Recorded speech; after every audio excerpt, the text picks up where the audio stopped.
Après le mauvais temps, marqué par des inondations périodiques, le projet Suède, projet pour l'autonomisation de la femme au Sahel et le dividende démographique, volet Cameroun, a lancé une campagne de distribution de 30 000 kits scolaires dans les régions de la Damawa, du Nord et de l'extrême Nord.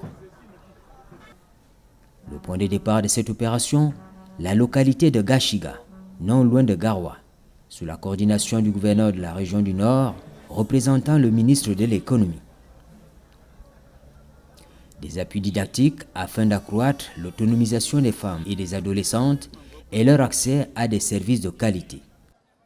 Le Cameroun participe à la deuxième phase du projet SWED et compte enregistrer une moyenne de réalisation des cibles fin projet du cadre de mesure des résultats à 90% en quelques mois de mise en œuvre.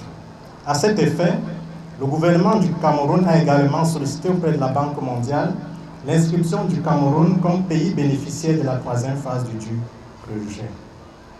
En fait, ce projet, financé par la Banque mondiale à hauteur de 75 millions de dollars, avec l'appui technique du Fonds des Nations Unies pour la population dans sa deuxième phase, est exécuté dans 12 pays, à savoir le Burkina Faso, la Côte d'Ivoire, le Mali, la Mauritanie, le Niger, le Tchad, la Guinée-Conakry, le Cameroun et le Bénin. Il a pour objectif global d'accélérer la transition démographique et la réduction des inégalités entre les sexes afin de tirer au maximum des retombées liées aux dividendes démographiques.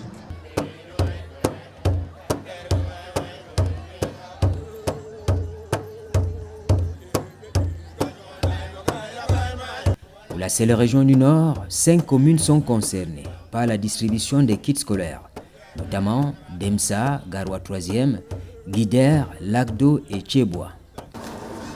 Nous sommes témoins devant l'histoire de ce que une coopération fructueuse entre la Banque mondiale et le gouvernement camerounais devrait aboutir à l'amélioration des conditions d'apprentissage de nos jeunes filles et au-delà, à la mise en place d'une politique publique dont les enjeux ne peuvent pas se mesurer seulement dans 1 ou 2 ans.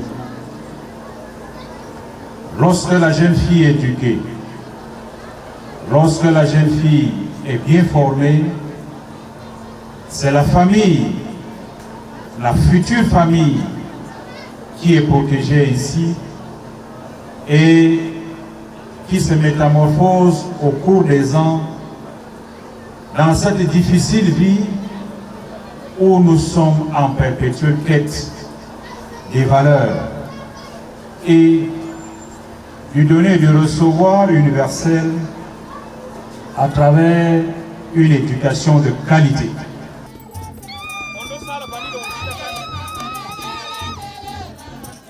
Les bénéficiaires de cette campagne sont bien identifiés.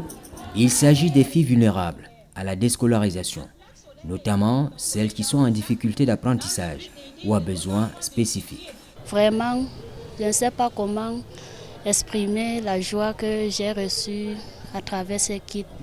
Et concernant ce qui est à l'intérieur de ces kits, je suis vraiment heureuse parce que j'ai vu le plaque soleil qui est accroché sur le sac et qui va nous permettre aussi de brancher nos appareils quand il n'y a pas la lumière. Et il y a aussi les lampes que nous avons trouvées à l'intérieur. Au cas s'il n'y a pas la lumière, nous pouvons aussi étudier avec cette lampe. À chaque fois, la lumière part. Et j'espère que cette plaque, ça pourra m'aider. En journée, je peux charger ça. Et pendant la nuit, je peux étudier mes leçons et traiter mes exercices à la fois. Donc, je n'aurai pas encore le problème avec mes enseignants à propos des lectures et à propos des exercices. Nous avons beaucoup aimé ça. Ça va nous aider pendant notre parcours scolaire.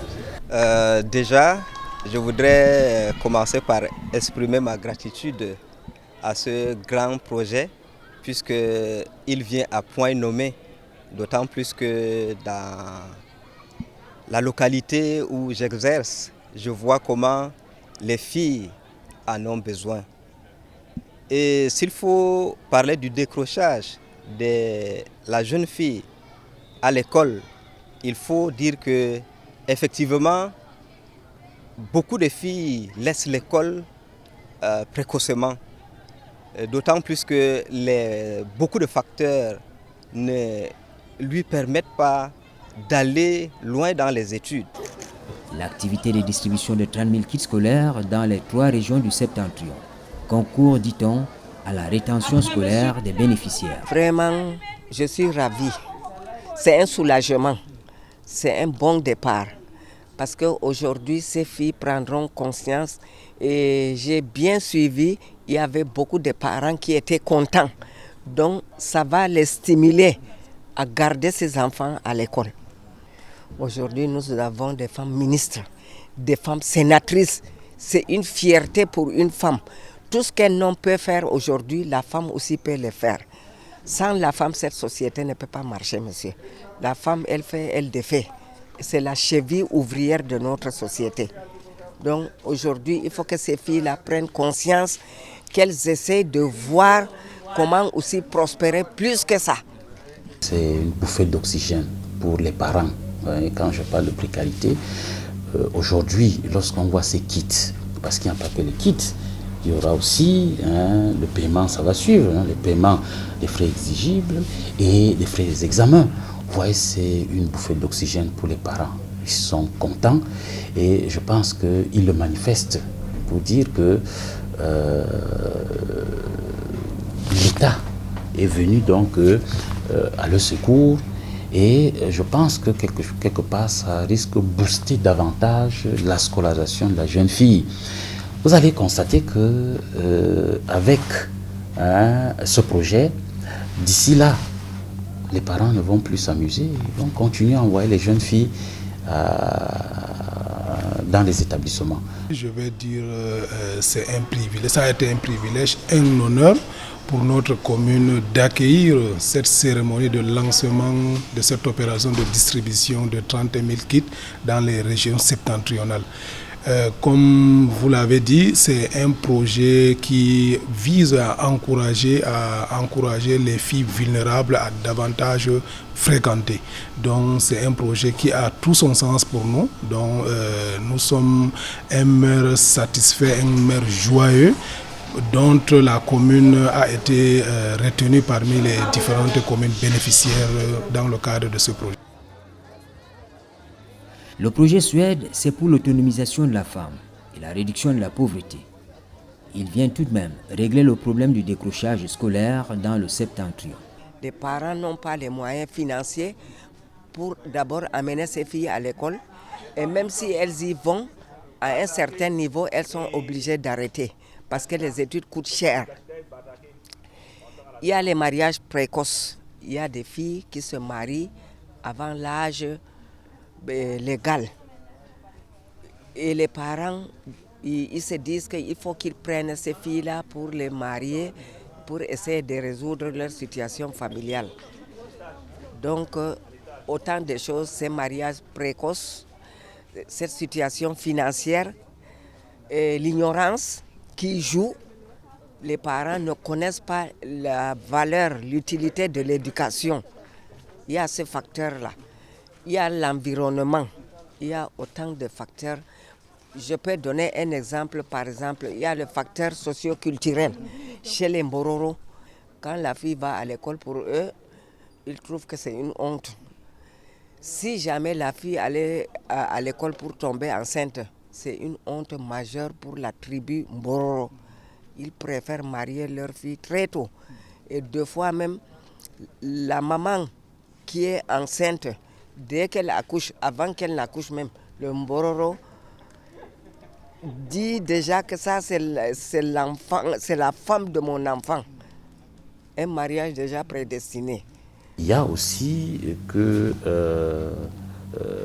on a parlé de l'échec scolaire et puis la distance maison, lieu de scolarisation. Il y a la santé scolaire, ces jeunes filles, et c'est pourquoi le ministère a dans nos établissements une stratégie qui va dans le cadre de maintenir le plus possible les filles à l'école par la supplémentation en fer acide folique. Bon, c'est vrai, avec le poids de la tradition, c'est en train de disparaître un tout petit peu, parce que c'était aussi ça, le frein contre la scolarisation de la jeune fille.